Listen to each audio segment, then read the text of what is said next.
narrow dirt road to the log cabin church in Cane Ridge was crowded with hundreds of wagons, horses, and even people on foot. It seemed as if the whole countryside was literally descending upon this place. Even as it continued to pour down rain, making a mess of the road, people came by the thousands. The population of Cane Ridge was growing by the hour as the surrounding area was transformed into a new community made up entirely of tents, some having traveling for over 100 miles. They came with their entire families and arrived with their own provisions. It was an awesome sight to behold, especially for Barton Stone, the pastor of this Presbyterian church. The United States was barely 25 years old, and Kentucky had just joined the Union. The days of Jonathan Edwards and the Great Awakening had already begun to fade as the nation expanded. The moral foundations that America once knew were slowly eroding. Churches were few and far in this vast land. This was the wild frontier, where the only rule of law was a rope or a gun. It was a time when wickedness abounded and very few people professed real faith. The distance also made it impractical to expect people to come weekly or even monthly to the church house. Communion still carried great weight in the hearts of the religious people. Barton Stone would use this as a draw for his camp meeting. That weekend, it would open with a service on Friday night, be followed by a day of fasting and praying and preaching. Then on Sunday, communion would be given to all who wished to participate. He expected a large crowd that weekend, larger than the church could possibly hold, and so he chose to use the church for prayer and communion, but the services themselves, they would be held outdoors in the adjacent field. There, he raised a covered platform, constructed it using timber from some of the nearby trees. He invited 17 ministers from different denominations to help minister to the crowd. He felt that he was prepared. As evening approached, the rain continued to pour. It put a damper on that opening service. But those who were brave enough to walk through the rain, they found safe harbor inside this church. The crowd that evening was small enough to fit comfortably. That night, the house was full as Stone greeted the people. The service itself, he wrote, was rather uneventful. That was the calm before the storm. The next day, the sky had cleared. The first service took place there at the covered platform, and thousands gathered around. There was a tangible excitement that you could feel in the air, and the crowd continued to grow throughout the day. By that afternoon, it was evident there was far more people than they had anticipated. Where had they all come from?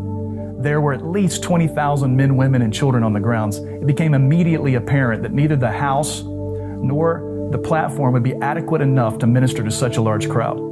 Stone dispatched the preachers who had joined him to minister. He dispatched them throughout the multitude. It was an awesome display of humility and unity. There, Presbyterian, Methodist, and even Baptist preachers set out into the fields to contend for a harvest. Stumps, carriages, even fallen trees became platforms for the preachers as they ministered to different sections of the crowd. Sometimes as many as 8 different ministers would be preaching at one single time, yet there was no confusion. The message was simple. It was salvation through faith. The call was to repent of worldly ways and to turn to Jesus Christ as the only way to the Father. So many heeded the call to salvation that they were unable to count them all. In the crowd that afternoon, there was a mother standing there with her 2 teenage daughters at her side. They were listening intently to a minister who stood before them on a stump. He preached with powerful words about the deadly consequences of sin. As they listened, the 2 daughters were seized suddenly with conviction. They cried out from the depths of their soul and then fell to the ground like 2 dead women. This was an awesome sight and a new sight for everyone in the crowd. The mother, being a devout woman, she became quite distressed. She began frantically fanning their faces in an attempt to wake them up, but to no avail. It was an hour later when one of her daughters finally stirred, just long enough to cry out with this piercing scream, "Mercy, Lord, mercy." She then fell back into her trance-like state. Both girls lay there motionless for hours on the ground with the most awful look of terror on their faces. From time to time, they would wake just enough to cry out for mercy once more before returning to that agonizing slumber.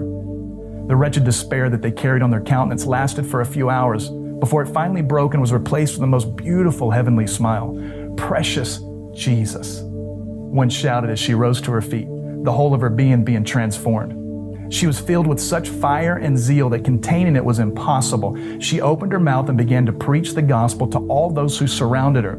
Her voice belted across the crowd as if it was amplified by a supernatural force. It caused quite the stir, and a new crowd began to gather around her. Her appeal was eloquent, solemn, bold, and free. As she preached, the audience around her was hit by that same phenomenon she had just experienced. They fell to the ground by hundreds, all at once. They hit the ground like trees being felled by one powerful swing of an axe. Men and women were falling everywhere, taken down as men slain in battle, bodies laid across the grounds, motionless on the ground for hours. That is, until they stirred to life with deep groans or shrieks.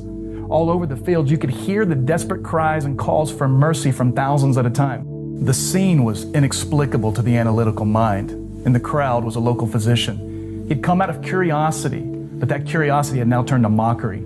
He joked to a young woman that should he be affected, she would have to make sure that he didn't hurt himself on his way to the ground. However, as he mocked, he became more and more uncomfortable. Soon it was too much for him to handle. The man tore off into the woods, running for his life. He didn't make it far before he too was struck down. He lay there on the ground until he fully submitted his life to the Lord. As the sun set that night, the preaching continued.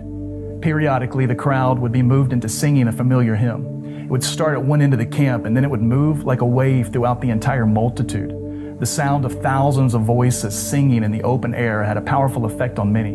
It flowed like a mighty torrent through the surrounding hills. The singing seemed as if it came not from the mouth, but from the very depths of the soul.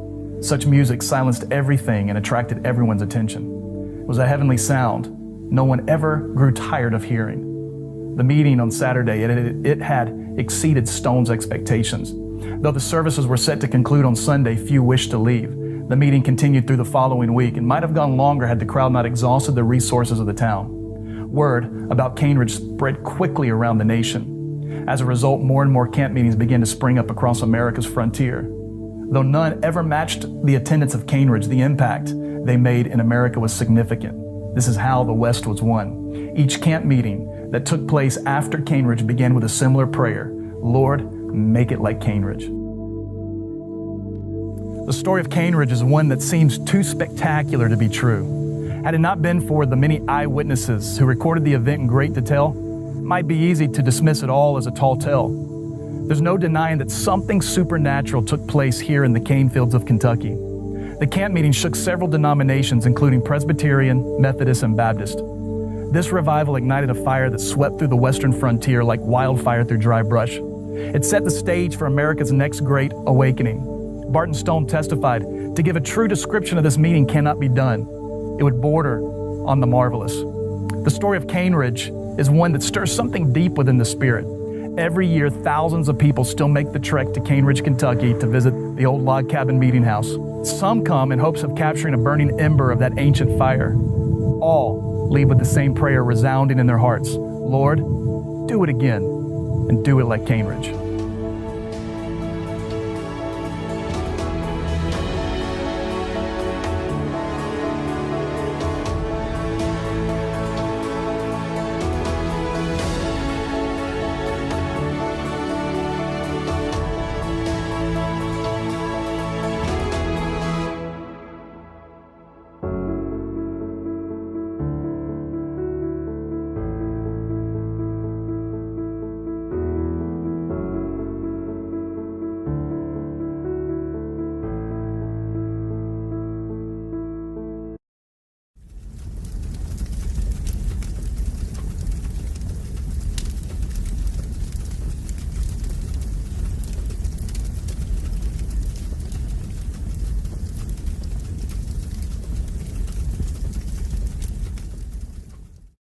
Hi, my name is Pastor Stephanie Steeler, and I'm the lead pastor here at Revival and Healing Ministry. And I want to tell you about what we're doing here. We have a pastor school that we train pastors in, as well as we bought a new campus that needs a lot of reparations. And please join our page and go to the donation page on our website and help us out to get this campus in order. And none of our pastors on the payroll here or on the roll here, and we've got 7 pastors here. None of us get any salary or pay or getting paid for what we do here. So all the money is going to go back in the building and on our pastor's course. We don't charge a fee for our pastor's course. It's absolutely free, and we give you the books and everything. We're not school that teach people to be prophets. We teach people to go out and do the gospel of Jesus Christ in a quick word and prepare people to help other people with their salvation. So if you feel it on your heart to donate something little to contribute to this and make our campus look a little bit better, we bought this building for $88,000, and we are trying to fix it up. We're in a smaller city, and it's just impossible to get a good building here. But with your help, we can change this building and it can look spectacular for the students and put more people out. So we are a church that teach and release. Our ministry teach the people, and then we release them out there to go and do God's work.